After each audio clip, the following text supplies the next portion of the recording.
گھر ہے یاد رکھو، یاد رکھو۔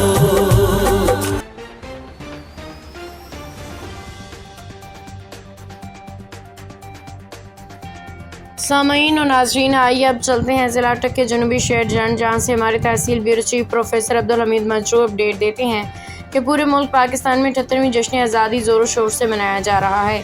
اس سلسلے میں آج گورنمنٹ ایسوسی ایٹ کالج برائے طلبہ جنڈ ضلع اٹک میں ایک پروقار پروگرام عمل میں لایا گیا۔ Government of Punjab higher education department Punjab کی ہدایات کے مطابق ٹھیک 7:30 بجے صبح professor doctor Anwar Khan principal government associate college برائے طلبہ جنڈ نے کالج پہنچ کے انتظامات کا جائزہ لیا، مطمئن ہوئے۔ آج کے پروگرام کے مہمان خصوصی جناب پروفیسر عبدالحمید مجروح صاحب کا principal government associate college of commerce Jand ضلع اٹک تھے، جو حسب روایت بروقت ٹھیک 8 بجے کالج پہنچ گئے۔ کالج کے صدر دروازے پر professor doctor Anwar Khan principal government associate college برائے طلبہ جنڈ نے اس دن کا استقبال کیا۔ 5 منٹ کم 8 بجے مہمان خصوصی پروفیسر عبدالحمید مجروح پرنسپل کالج اعزاز نے کالج کے سبززار میں تمام اسٹاف طلباء کے ہمراہ قومی پرچم بلند کیا۔ اس دوران حاضرین نہایت پرجوش روایتی گانے گاتے نظر آئے۔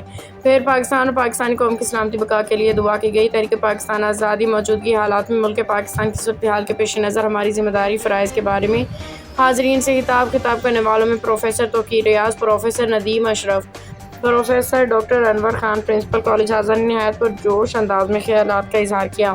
مہمان خصوصی پروفیسر عبدالحمید مجروح نے اس موقع پہ بہت جذباتی انداز میں تحریک پاکستان میں مسلمان رہنماؤں کے انتھک محنت اور جدوجہد مسلسل کے دوران طرح طرح کی رکاوٹوں اور مشکلات کا خندہ پیشانی سے مقابلہ کرنے کے عزم و ہمت کا تذکرہ کرتے ہوئے متعدد بار آنکھیں پرنم ہوئیں، جس سے حاضرین کی آنکھوں میں بھی آنسو آ جاتے۔ اس کے بعد مہمان خصوصی پروفیسر عبدالحمید مجروح پروفیسر ڈاکٹر انور نے تمام حاضرین کے ساتھ مل کے جشن آزادی کا کیک کاٹا اور ایک بار پھر ملک پاکستان کی سلامتی، حفاظت اور ترقی کے لیے دعا کی۔ آخر میں سب حاضرین نے